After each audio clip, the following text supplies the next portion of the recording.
Қысқа уақыттан кейін ләззат, әдет, зеріктік пен жиіркеніш пайда болды. Мен қатты шаршадым және енді ештеңе сезе алмаймын.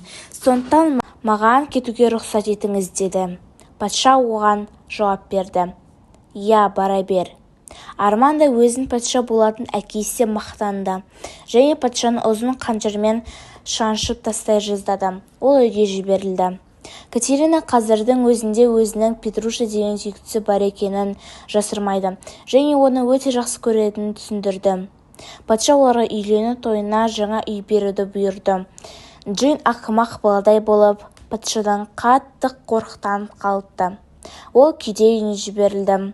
Сусанна ештеңе айтпады, тек тырнады да тістеді. Ол емделуге жіберілді. Одан кейін біраз уақыт өткен соң Николь кірді және ол өмір бойы үйлену керек деді.